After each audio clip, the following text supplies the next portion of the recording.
2025 का किंग कौन? ये सवाल इसलिए क्योंकि लोकसभा चुनाव में मोदी सरकार की हैट्रिक लगने के बाद एनडीए बनाम इंडिया गठबंधन की जो लड़ाई है वो अभी 2-2 पर ड्रॉ है, 2-2 पर बराबर है, क्योंकि 2 राज्य एनडीए ने जीते, 2 राज्य इंडिया गठबंधन ने जीते हैं। जो इंडिया गठबंधन ने जीते हैं उसमें झारखंड है, जम्मू कश्मीर है। वहीं जो दूसरा एनडीए गठबंधन है उसने भी 2 राज्य जीते हैं, जिसमें महाराष्ट्र की जीत बहुत बड़ी जीत बताई जा रही है। हरियाणा में प्रचंड जीत दर्ज की, उसके बाद महाराष्ट्र में महायुति की महाविजय, एनडीए का पलड़ा भारी हो गया। हालांकि झारखंड हो, जम्मू कश्मीर हो, यहाँ पर इंडिया गठबंधन ने अपनी सरकार बना ली है, बाजी मार ली है। लेकिन अब नए साल यानी 2025 में पहले दिल्ली में विधानसभा चुनाव होना है और उसके बाद बिहार में विधानसभा चुनाव की बिसात बिछने लगेगी। सवाल है कि दिल्ली और बिहार में बीजेपी की रणनीति क्या होगी, क्योंकि लाख कोशिशों के बावजूद पिछले 3 चुनाव में दिल्ली में आम आदमी पार्टी का पलड़ा भारी रहा है। सवाल है कि क्या इस बार दिल्ली की जनता बदलाव करेगी या फिर केजरीवाल को गद्दी वापस सौंपेगी। उधर बिहार में नीतीश कुमार और लालू के बीच भी यात्रा के बहाने जुबानी जंग जारी है। झूठ बोल रही है आम आदमी, मतलब 8,500 रुपए महीने के ठकाठक ठकाठक ठकाठक ठकाठक अंदर। क्या बोला तूने? ठकाठक ठकाठक ठकाठक ठकाठक अंदर। देखो देखो, दरिंदगी चेहरे से टपकती है। नंबर 1 का कमीना है। छी छी छी, आंखें देखो, नीयत में खोट साफ नजर आता है, हवस से। दिल्ली में विधानसभा चुनाव का काउंटडाउन शुरू हो चुका है। इसी के साथ बीजेपी और आप में जुबानी जंग भी तेज हो गई है। आम आदमी पार्टी ने बीजेपी नेता प्रवेश वर्मा पर झुग्गियों में पैसे बांटने का आरोप लगाया है। बस्तियों में बांटे हैं खुलेआम।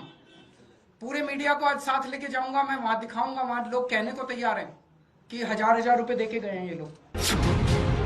दिल्ली के सीएम आतिशी ने आरोप लगाया कि बीजेपी के पूर्व सांसद प्रवेश वर्मा के घर पर चुनाव में इस्तेमाल करने के लिए करोड़ों रुपए जमा है। आतिशी ने प्रवेश वर्मा की गिरफ्तारी तक की मांग कर दी। नई दिल्ली विधानसभा की अलग अलग झुग्गियों से, कॉलोनी से महिलाओं को बुलाया गया। प्रवेश वर्मा जी की फोटो के साथ एक फॉर्म भरवाया गया, उनका वोटर आईडी लिया गया और हर महिला को लिफाफे में 1100 रुपए दिए गए। केजरीवाल ने महिला भाई और बहनों, मैं आपको अपना बेटा सौंप रही हूँ। महिला सम्मान योजना के तहत हर महीने 2100 रुपए देने का वादा किया है। वहीं संजीवनी योजना के तहत 60 साल से ज्यादा के बुजुर्गों को मुफ्त इलाज देने का ऐलान किया है। लेकिन अब महिला एवं बाल विकास विभाग और स्वास्थ्य एवं परिवार कल्याण विभाग ने आपकी महिला सम्मान और संजीवनी योजनाओं को जनता से धोखा बताते हुए बाकायदा अखबारों में विज्ञापन देकर जागरूक किया है। और आम आदमी पार्टी की सरकार विज्ञापन निकालती है कि दिल्ली में जिस तरह की योजनाएं 2100 रुपए और संजीवनी का जिक्र है, ये हमारे कागजों में है ही नहीं, नोटिफिकेशन नहीं है, कोई प्लानिंग नहीं है। तो फिर अरविंद केजरीवाल क्यों दिल्ली की जनता को धोखा दे रहे हैं? कुछ अफसरों पर भारतीय जनता पार्टी ने दबाव बनाकर ये गलत सूचना अखबार में छपवाई है। इन अफसरों के खिलाफ एडमिनिस्ट्रेटिव कार्रवाई तो होगी ही। इन अफसरों ने जो ये गलत सूचना अखबार में छापी है, इनके खिलाफ पुलिस कार्रवाई भी की जाएगी। चुनावी जुमले तो बहुत। बीजेपी के सवाल उठाने के बाद केजरीवाल ने सोशल मीडिया प्लेटफॉर्म एक्स पर लिखा, महिला सम्मान योजना और संजीवनी योजना से बीजेपी बुरी तरह बौखला गई है।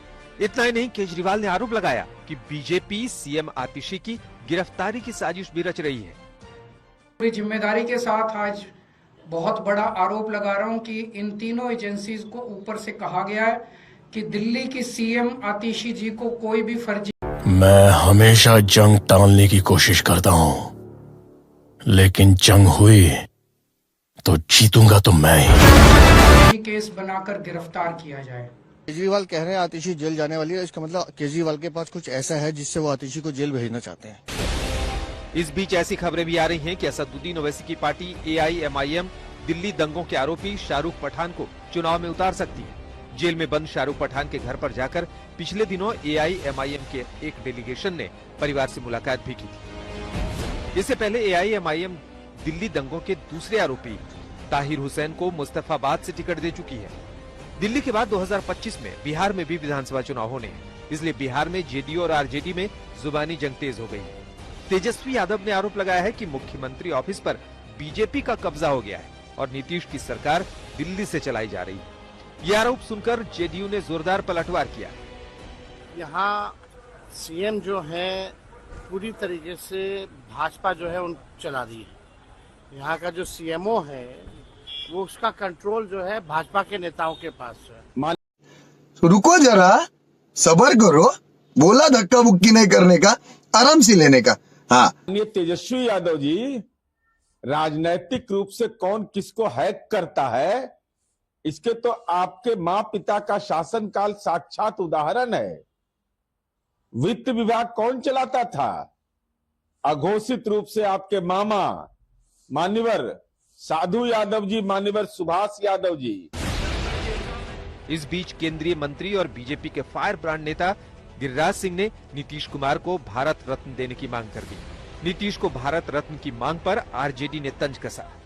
आज के बच्चे जो 30 साल के हो गए हैं, उन्होंने नहीं देखा लालू जी का जंगल राज, कुव्यवस्था, सड़कें, अस्पताल, स्कूल जर्जर स्थिति थी।